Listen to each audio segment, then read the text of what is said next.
90 days sales criteria complete करने के बाद तो फिर एक एडीआर एडीएस में कन्वर्ट हो जाता है। ठीक है, तो फिर अभी जैसे कि हम बोलेंगे अगर ये पीसी और एडीआर और एडीएस ये तीनों में हम अगर बिजनेस कर रहे हैं, मान लीजिए हम अगर 100 रुपये का बिजनेस कर रहे हैं, मान लीजिए हमें 100 पीवी का बिजनेस किया, अगर एक पीसी है तो ये पीसी को कितना बेनिफिट मिलेगा और क्या क्या मिलेगा, और एक एडीआर को क्या क्या मिलेगा और एक एडीएस को क्या क्या मिलेगा, वो जानना जरूरी है। तो पीसी को हम पहले ही बताएं कि पीसी के लिए क्या क्या चाहिए, क्या मिलेगा। अगर 100 पीवी का बिजनेस है कि पीसी करता है तो उसमें बेनिफिट क्या मिलेगा। 100 पीवी मीन्स RS 10,000 का बिजनेस है। 10,000 का बिजनेस अगर ये पीसी के थ्रू में ये पीसी अगर उठाता है तो उसको ओनली ट्रेड डिस्काउंट मिलेगा। ट्रेड डिस्काउंट 8 से 10% मिलेगा और उसके बाद और कुछ नहीं है। एमआरपी के ऊपर ऑन एमआरपी का जो वैल्यू रहेगा उससे 8 से 10% डिस्काउंट मिलेगा ओनली पीसी का, और कुछ नहीं मिलेगा। सपोज 10,000 का उन्होंने बिजनेस किया तो उसको मतलब 9,000 का 9,000 में प्रोडक्ट मिल जाएगा। अगर 10,000 का प्रोडक्ट ले रहे हैं तो 1,000 उसको बेनिफिट मिलेगा, तो और कुछ नहीं मिलेगा। और एडीआर को इसमें क्या होगा ना, एडीआर के नीचे पीसी है, पीसी रहना है, क्योंकि एडीआर को आगे जाना है और इसको एडीएस में कन्वर्ट होना है, नहीं तो इसका बिजनेस कैसे ग्रो करेगा। तो ये एक पीसी है, ये एक पीसी है और ये एक पीसी है, तो तीनों पीसी। तो ये जो पीसी है, मान लीजिए ये एडीआर है, उसका भी वही 100 पीवी का बिजनेस अगर उन्होंने किया है कि एडीआर, ठीक है, तो 100 पीवी मीन्स 10,000 का बिजनेस है।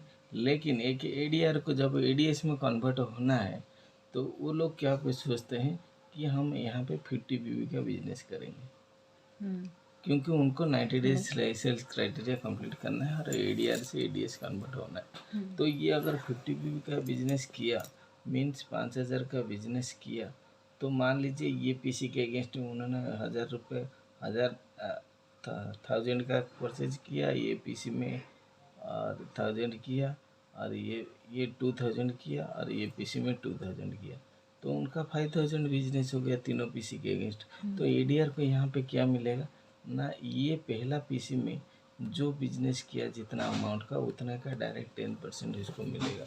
मीन्स अगर यहाँ पे 1,000 रुपया बिजनेस किया उन्होंने फर्स्ट पीसी एक एडीआर के नीचे, तो 1,000 रुपये का 10% 100 रुपये आ जाएगा। ये पीसी सेकंड पीसी जो है अगर उन्होंने 2,000 का बिजनेस कर रहा है, इसका 10% सीधा आएगा 200 रुपये। इसका भी अगर ये 2,000 का बिजनेस कर रहा है थर्ड पीसी, तो इसका भी 10% 200 रुपया। मीन्स एक एरिया उनके नीचे अगर तीनों पीसी 2,000 2,000 और 1,000 बिजनेस कर रहे हैं तो उनको डायरेक्ट 500 रुपया यहाँ पे बेनिफिट आ रहा है। और उसके साथ उनको उनका वो जब एडीआर बने उनके पीसी में उनका टोटल पीवी वो पर्सनल कुछ किए हैं, तो वो पीवी के ऊपर टोटल 50 पीवी के ऊपर उन पहले तो उनका आ जाएगा पीसी के थ्रू पे 10% आ जाएगा। और टोटल पीवी के ऊपर उनको इनकम आएगा। तो उसके बाद थर्ड प्रॉफिट क्या है, फर्स्ट बेनिफिट, सेकंड बेनिफिट और थर्ड बेनिफिट क्या है ना, उन्होंने 90 डेज सेल्स क्राइटेरिया कंप्लीट करेगा और एक NHAI, हाँ, तो इसके थ्रू में प्रोग्राम जो होता है एक 90 डेज सेल्स क्राइटेरिया कंप्लीट करने से एक सर्टिफिकेशन प्रोग्राम उनको देना पड़ता है। मीन्स ऑनलाइन एग्ज़ाम देना पड़ता है उनको एडीआर से एडीएस में कन्वर्ट होने के लिए। तो एडीएस बनने के बाद उन्होंने जैसे ही एग्ज़ाम दे मतलब कंप्लीट करते हैं तो उसके बाद उनको ये कंप्लीटेशन के बाद एक सर्टिफिकेट मिल जाता है, और ये सर्टिफिकेट के थ्रू में वो ऑल ओवर इंडिया वर्ल्ड में कहीं पे भी ये बिजनेस को आगे ले सकते हैं, आगे बढ़ा सकते हैं। तो एडीएस बनने के बाद एडीएस के नीचे अभी फुल अथॉरिटी हो गया, वो उनके नीचे कितना भी एडीएस रख सकते हैं, बना सकते हैं एडीआर को, कितना भी एडीआर रख सकते हैं और कितना भी पीसी रख सकते हैं, कितना भी पीसी भी रख सकते हैं। मीन्स यहाँ पे उनको फुल अथॉरिटी मिल गया है। जब आप एक काम में डायरेक्ट सेलर बन गए हैं, आपको फुल अथॉरिटी मिल गया, आप बिजनेस को कहीं पे भी ऑल ओवर वर्ल्ड में कहीं पे भी ग्रो करा सकते हैं, कितना भी आगे ले सकते हैं। लेकिन जब हम बिजनेस शुरू करते हैं, हमारा जो कमीशन, सेल्स कमीशन का क्राइटेरिया है मैं बताता हूँ। अगर हमें ऐसे करता है, अगर आप 0 से भी 3% तक आप जा रहे हैं, तो 3% मीन्स आपको 200 पीवी, और अगर 3 से फिर 6% जा रहे हैं मीन्स 600 पीवी, और 6 से अगर 9% जा रहे हैं मीन्स 1200 पीवी। 9 से 12% जब जाते हैं तो 1800 पीवी। अगर 12 से फिर 15% जाते हैं तो यहाँ पे 2400 पीवी, और इसके बाद 18%, इसके बाद 21%। ठीक है, 21% में 10,000 पीवी, और ये 8,000 पीवी। 3, 6, 9, 12, 15, 18, 21। ठीक है, तो यहाँ पे जो 0 से 3%, यहाँ पर अगर कोई आदमी 200 पीवी तब होगा जब उन्होंने 200 पीवी करेंगे, तब 3% में आएंगे। अगर उन्होंने 200 पीवी नहीं किया, 199 पीवी किया, तो उन्होंने 0 से 3% आसपास आएंगे। लेकिन उनका जो इनकम है यहाँ पे एक बेनिफिट देता है 3% से लेके आपको 9% तक। यहाँ पे हमें आपको देता है एक income CSI, customer sales incentive, customer sales incentive. ये कहाँ से कहाँ तक लागू होता है? 9%। आपको 0% से लेके 9% तक, आप यहाँ तक जहाँ तक भी जाएंगे आप, मतलब 1200 पीवी तक आप करेंगे, तो आपको ये CSI कितना देता है कंपनी? ये CSI जो होता है @10%, टोटल बिजनेस का, टोटल टर्नओवर का 10% बेनिफिट आपको देता है कमीशन के आकार में।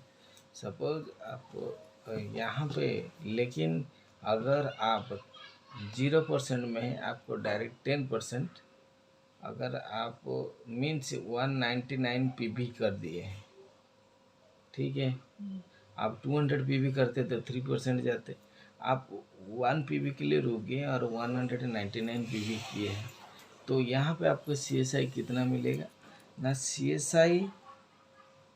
CSI जो है वो 10% है। आप जो पिन अचीव किए हैं वो माइनस हो जाएगा। सपोज ये 3% जाता, तो ये 10% माइनस 3% इज इक्वल टू 7%। आइए 200 पीवी करने वाले आदमी को ओनली 7% मिलेगा। अगर वो 199 कर रहा है पीवी, तो 0 से वो 200, मतलब 3% गया है, नहीं एक पीवी के लिए उन्होंने रुक गया, तो उनको डायरेक्ट 10% CSI मिलेगा। और उसके बाद अगर वो बंदा 6% जा रहा है, 6% जा रहा है मीन्स, और ये 10% से माइनस 6% मीन्स इसको 4% मिलेगा। अगर एक बंदा 9% जा रहा है, तो 10% minus 1%, minus 9% is equal to 1% CSI मिलेगा। 9% तक ये CSI का रखा है। और 9 से आप अगर 15 तक जाएंगे। तो यहाँ पे उन्होंने रखा है BFI। BFI जो है ये होता है ब्रोंज फाउंडर इंसेंटिव, ठीक है। और ये BFI जो होता है ये जितना भी इसी के बीच में रहेगा ये आपको 15% मिलेगा टोटल टर्नओवर का। मीन्स आपका ग्रुप में आपका ये आपका टोटल टीम में सपोज आपका 50 लाख का बिजनेस हुआ, 50 लाख का बिजनेस हुआ। अगर 50 लाख के बिजनेस में अगर आपने वहाँ पे जो टर्नओवर बनाया आपका टोटल टीम का मिला के आपका 50 लाख का बिजनेस हुआ, ठीक है। 50 लाख होने से कितना हो जा रहा है, आपने 8,000 18% में चले जा रहे हैं। मान लीजिए यहाँ पे 30 लाख का बिजनेस हो, 30 लाख का बिजनेस हो, ठीक है। 3 लाख का बिजनेस पकड़ो, 3 लाख का बिजनेस 30 लाख होने से बहुत हो जाए। 10 लाख तो 21% है। तो 3 लाख का बिजनेस अगर हो रहा है तो आप 1,20,000, 1,80,000, 2,40,000, ठीक है। तो आप यहाँ पे 15% में आ जा रहे हैं। अगर आपका 3 लाख का बिजनेस हो रहा है टोटल टीम में तो आपको यहाँ पे 3 लाख का 15% मिल जाएगा। बाकी जो आपका जो PV है वो कैलकुलेशन अलग है और इसी को बोलते हैं BFI। अगर आप 15 से 18 तक जाएंगे, 21 तक 18 तक जाएंगे, 15 से 18 तक जाएंगे, मीन्स 15 से 18 तक गए तो यहाँ पे आपको दूसरा एक लगेगा इंसेंटिव जो है BBI क्या होता है ना, ब्रोंज बिल्डर इंसेंटिव प्लस यहाँ पे और एक लगेगा BFI। तो ब्रोंज बिल्डर इंसेंटिव कितना परसेंट है, 20% है हमेशा, और BFI का कितना है 15%। मीन्स यहाँ पे अगर कोई बंदा अगर 18% अचीवर हो रहा है उसको 15% प्लस 20% 35% है उसका टोटल टर्नओवर का कमीशन मिलेगा। और उसके बाद फिर 18 से 21 अगर आपने कर लिए तो अगर 21% अगर आप 10,000 का PV कर लिए, 10 लाख का बिजनेस, 10-12 लाख का बिजनेस अगर आपने 3 महीना कर लिए तो फिर आप रूबी कहलाएंगे। अगर 6 महीना कर दिए प्लैटिनम कहलाएंगे। अगर 1 साल कर दिए तो फाउंडर प्लैटिनम बन जाएंगे। तो ये जो 10 लाख का बिजनेस है 10-12 लाख का 21%, अगर 1 ईयर में 12 टाइम किए तो आपको फाउंडर प्लैटिनम कहा जाएगा। 1 ईयर 12 बार मतलब हर महीना तुमको 21% जाना पड़ेगा। अगर आप 6 महीना किए, 6 मंथ किए 1 ईयर में तो आपको प्लैटिनम कहा जाएगा, ठीक है। बिजनेस वेरी सिंपल है, लेकिन वहाँ से यहाँ 0 से स्टार्ट करके यहाँ जब आप 1 साल कर दिए फाउंडर प्लैटिनम कर दिए, यहीं से आपका सारे सुविधा खुल जाता है और आने का जितना भी फैसिलिटीज है सारे रास्ता खुल जाता है, अपने आप दरवाज़ा खुल जाता है लॉक का। आप कुछ भी कर सकते हैं, कुछ भी कोई भी दुनिया में जा सकते हैं, ज़िंदगी कैसे भी जी सकते हैं। ऑलमोस्ट ज़िंदगी वहाँ पे एकदम सुखद ज़िंदगी आ जाता है। लेकिन वहाँ से वहाँ तक सफ़र के लिए इसीलिए कोई भी अगर आप किसी भी डायमंड से पूछिए, किसी भी कोई भी अगर बिजनेस जो किए हैं सक्सेस है आज की डेट में, उन लोगों ने वही बोलते हैं कि आपको 0 से 21% तक जाने के लिए आपको 4 से 5 साल का प्लान रखना पड़ेगा। इसी के अंदर ये ईयर के टारगेट लेके आपको 21% में जाना है, प्लाटिनम जाना है, फाउंडर प्लाटिनम जाना है। ये गोटे ये जाइपर जड़े गोटे वर्ष भितर जन जाइपर। ये सारे चीज जा सकता है, कोई दिक्कत नहीं है, लेकिन उसी हिसाब से आपको टीम बनाना पड़ेगा। ऐसा टीम अगर आप बना सकते हैं ऐसा, तो फिर आप जा सकते हैं। और फाउंडर प्लेटिनम जाने के लिए आपके ये जो यहाँ 4 लेग नहीं है, आपको 6 लेग चाहिए। 6 एक्टिव लेग चाहिए। 6 एक्टिव लेग में आपको जाना है वहाँ तक।